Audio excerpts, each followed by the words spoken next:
This vehicle has a 6-mile round-trip commute every day of the work week, while this one doesn't.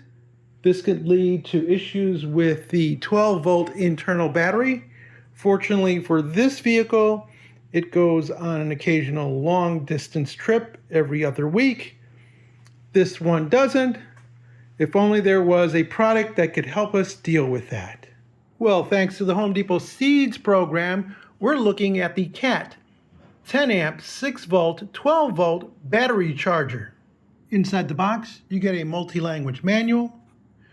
You get 5 feet of cable to the charging clamps, 6 feet on the power side, and then the unit itself. No external power brick is needed as it plugs directly into it. And then you have a choice of only 2 buttons, 6 volt, 12 volt lead acid, and 12 volt lithium. So how is it that this charger will help me with this car? We're looking at the Volkswagen e-Golf, and in the e-Golf it has an AGM battery, and this battery is charged by that DC to DC charger, which is being fed by the high voltage battery that's underneath. So when I'm driving the vehicle, this battery is topped off by the high voltage battery once it's stepped down to 14 volts. So that's how the system charges. But because I don't drive the car all that often, and when I do drive it, I put low mileage on it, I may not be applying enough charging voltage to top off the battery. And therefore, a device like this could come in handy, especially if you're going to be away from the vehicle for a substantial number of weeks. With the Prius, we sort of had the same situation in that the battery, which in this car is all the way in the back of the hatchback, is charged by the high voltage pack that is also in the vehicle.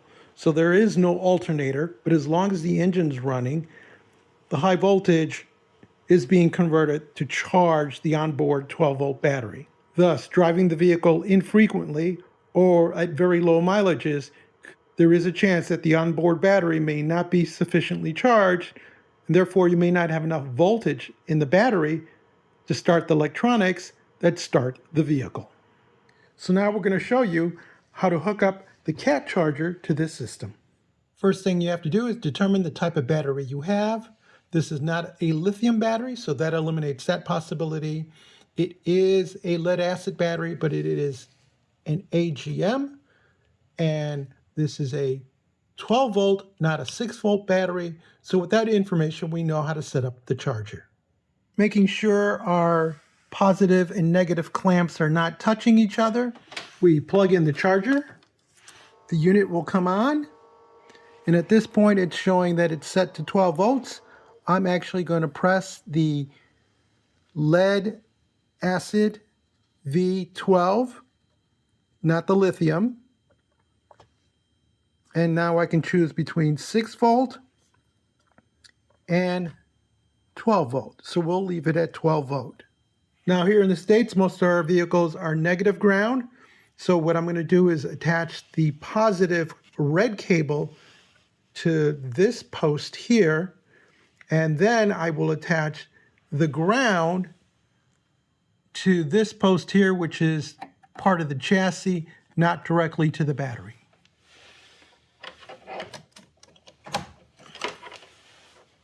Make sure you have a secure connection on the positive, and then we go and clamp onto the negative. What would happen if you took the positive clamp and put it over on the negative side? Well, with this unit, it wouldn't operate, and it would give you a flashing icon to let you know that something is wrong. So it protects both the battery and itself from miswiring.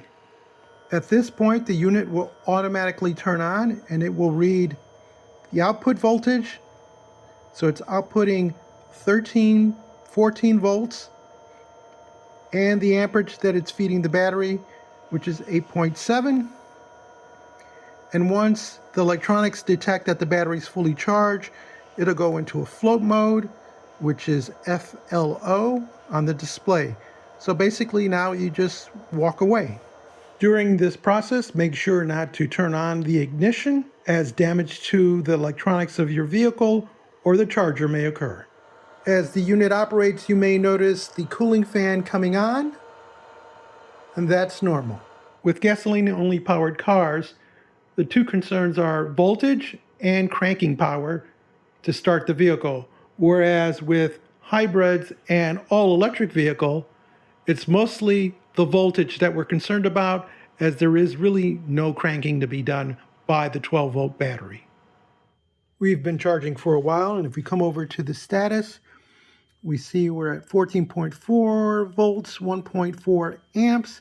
So that has tapered down as we approach completion of the charging cycle. On this visit, I notice no sound. So I look, and we are still drawing 1.3 amps, but I guess it's under a threshold where it's not generating enough heat for the fan to come on anymore. So the unit is quiet, and we're just waiting for it to go into the float mode. It looks like we are finally in float mode. That's where it's no longer charging, but just maintaining the battery. So now all we do is we pull the power plug, then we take off our ground clamp, and then our positive clamp, and we are done charging this battery. Placing a voltage meter on this battery, we see it is now indicating 13 volts, which is a very healthy voltage number for it to have. Originally, when I had tested this unit earlier in the week, it was only reading 12 volts. At the end of the day, what do I think of this unit? Well, initially I wasn't too impressed because it's called CAT. It refers to Caterpillar, the company that makes bulldozers and other heavy equipment. And I found out that it was just licensed from them. So it's a different company that actually makes the product. And so I wasn't expecting a whole lot, but at the end of the day, I'm really impressed with the unit. It's rubber cladded, so the corners are all protected against being bumped around. It's got rubber feet to keep it from moving. Has a cooling fan, so the unit won't overheat on you. Simple 2-button operation. You're either using a 12-volt lithium battery or a lead acid 6 12-volt unit, AGM.